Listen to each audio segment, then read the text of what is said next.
Isang dam sa China, dahilan kung bakit bumabagal ang pag-ikot ng mundo. Paano ito nangyayari? Kailan pa ito nagsimula? At ano ba ang epekto nito sa atin? Yan ang ating aalamin.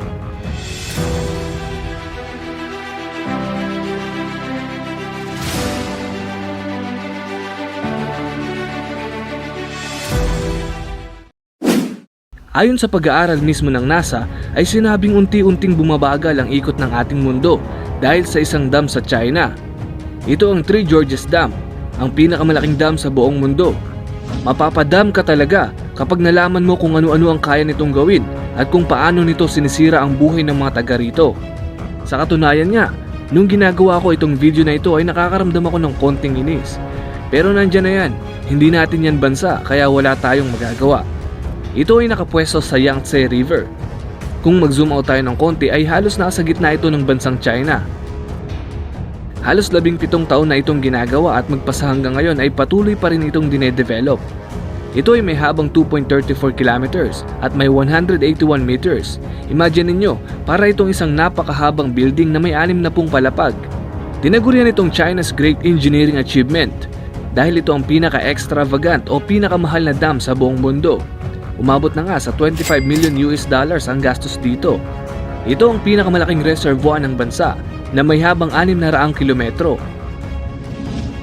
Bago natin siraan ng China, bago natin isiwalat ang katotohanan sa dam na ito, ay hayaan nyo munang ibigay ko sa inyo ng mabilisan ang mga magagandang bagay na naidudulot nito. Meron pa naman. Okay. Una, ito ang pinagkukunan ng 1.5 power supply ng China gamit ang hydropower energy. Sa porsyentong ito ay kaya niya ng suplayan ng kuryente ang buong Pilipinas. Sobra pa nga kung tutusin. Ikalawa, ang dam na ito ay tumutulong mabawasan ang air pollution dahil naipasaranan nito ang ilan sa mga mausok na power plant sa bansa. Ikatlo, ito ay magiging pangunahing supplier ng tubig sa lugar kung sakaling magkakaubusan ng tubig. Well, itong pangatlo ay pabor lang sa kanila dahil ayon sa inisyal na pag-aaral ay magdudulot ito ng malawakang tagtuyot sa mga kalapit na bansa gaya ng India. Isang YouTube vlogger nga ang nagpaliwanag dito at sinabi niya sa kanyang vlog ay naiipon sa China ang tubig na para sa India dahil imbis na bumababa ito sa kanilang lugar ay nahaharangan ito ng Three Gorges Dam.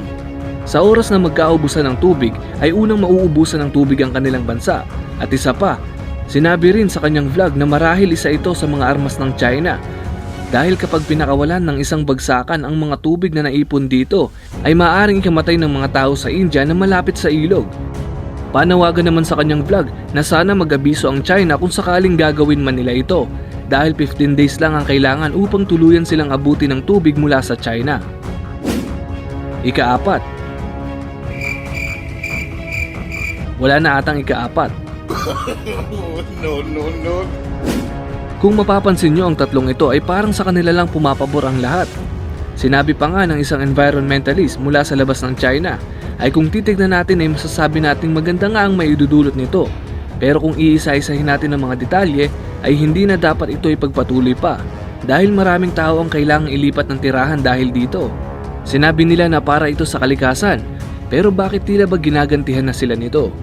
Ayon sa pag-aaral ay nagkaroon ng irregularity sa ilalim ng lupa nito at nagdudulot ng mas malakas na lindol.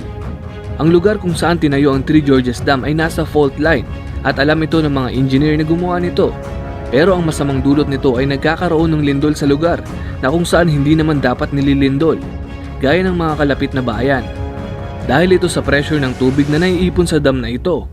Ibig sabihin, sa sobrang lakas ng pressure sa lugar na ito ay naitutulak papalayo ang pressure mula sa ilalim at naibabaling papunta sa mga katabing bayan. Sa katunayan nga, nitong nakaraang taon lang ay nakaranas ang katabing bayan na wala naman sa fault line ng napakalakas na lindol at pumatay sa 80,000 katao. Pero hindi ito nakaapekto sa plano ng gobyerno ng China. Kung titignan nga natin ay napakalayo pa nila sa kanilang plano. Mas mataas pa na tubig ang nais nilang ipunin sa dam na ito. Inaasahan namang magdudulot ito ng mas mabigat pa na pressure. Kaya naman, hindi na ako magugulat kung may mga susunod pa na lindol na mas malakas pa dito. Wag naman sana. Sinabi naman ng mga engineer ng China ay wala dapat ipag-alala sa kaligtasan ng mga tao patungkol sa dam na ito dahil ito ay 100% safe. Pinalawak pa ng pinalawak ang hukay sa dam na ito hanggang sa kinailangan ng lumipat ng mga taong nakatira dito sa mas mataas na lugar. Sinagot naman daw ng gobyerno ang mga pabahay sa mga nasagasaan ng proyekto. Sinabi naman ng ilang eksperto mula sa labas ng China ay delikado pa rin manirahan malapit sa dam na ito. Naitala na libu-libong tirahan, paaralan, ospital, pabrika at mga palaruan ang sinira para sa pagpapalawak ng dam na ito.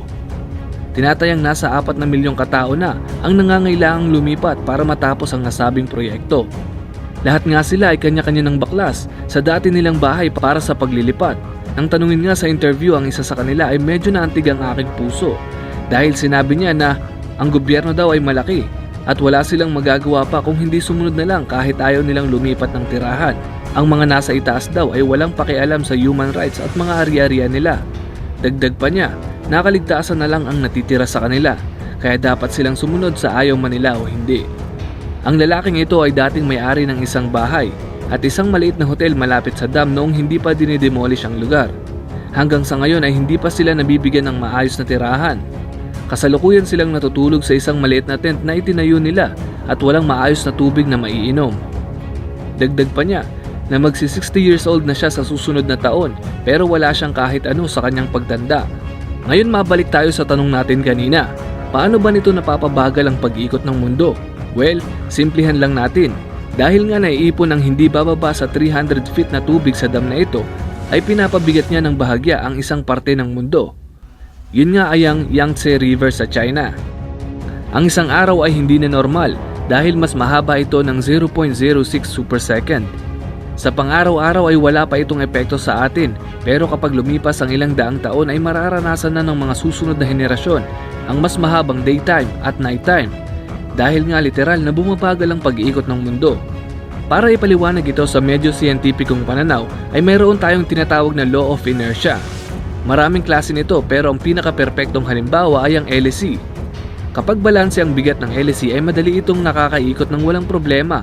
Pero kapag isa lang ang LSE o mas mabigat ang kalahati nito, ay mahihirapan itong umikot at magdudulot ng pagbagal nito. Isa pang dahilan sa pagbagal ng pag-ikot ng mundo ay ang pag-usog ng axis ng Earth mula sa orihinal nitong posisyon. Ayon mismo sa NASA ay nausog ng 0.8 inches ang axis ng Earth dahil sa dam na ito. Ang halimbawang ito ay pasok din sa law of inertia. Tulad na lang ng dumbbell na ito. Kung may parehas na bigat ang magkabilang dulo at malapit ito sa sentro ay madali lang itong paikutin. Pero kung ilalayo natin ito sa sentro ay magkakaroon ng pagbagal ng pag-ikot. Gaya nga ng pag-aaral ng NASA ay bahagyang bumibigat ang parteng ito ng daigdig kung nasaan ang Three Gorges Dam.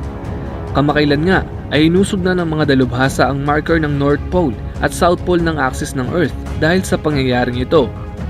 Ang ganitong pag-usog ay masasabi nating malaki kapag pinag-usapan natin ang orihinal na posisyon ng Earth. Pero ano ba ang epekto nito sa atin? Wala tayong dapat ipag-alala dahil wala naman itong masamang dulot sa sangkatauhan. Pero nakakapanghinayang pa rin, di ba? Dahil tungkulin nating panatilihin ang orihinal na ayos at ganda ng ating daigdig. Kung mayroon man tayong dapat ipangamba, ay yun ay ang mismong Three Gorges Dam na ito. Dahil alam niyo naman siguro kung saan gawa ang materyales. Gawang China. Sana matibay. Sa oras na bumigay ito, ay napakalaking bahagi ng China ang kakainin ng baha at milyong-milyong tao ang maaaring mapahamak. Sa katunayan nga, nitong taon din ay kinailangan nilang magpakawala ng napakaraming tubig dahil halos hindi na raw kinakaya ng kasalukuyang dam ang pressure nito. Ang mga tao naman na nakatira malapit dito ay ilang araw nang hindi makatulog ng maayos dahil sa kanilang pangamba. Depensa naman ng gobyerno ng China kaya nila ito ginawa ay para mabawasan ang pressure na naiipon sa dam. Dagdag pa nila na wala dapat ipangamba ang mga tao sa oras na gagawin nila ito ulit dahil nasa maayos na kalagayan ng lahat. Tama naman sila, nasa maayos na kalagayan nga ang lahat sa China. Paano naman yung katabing bansa? Hindi ko ma-imagine kung ano pa ang mga susunod na mangyayari sa Earth kung patuloy natin itong sisirain. Kaya naman sa ating pagtatapos, kung ikaw ay magiging businessman o makakuha ng mataas na posisyon sa gobyerno, please lang, pakiconsider naman yung mga susunod na henerasyon na titira sa Earth na nai-enjoy mo ngayon. Yun lamang po para sa video ito. At kung bago ka pa lamang dito, ay mag-subscribe na i-click ang bell, i-click mo na rin ang all para lagi kang updated sa mga bagong kaalaman gaya nito. Uli, ako si Mr. Pantas at sa channel na ito, libre ang matuto.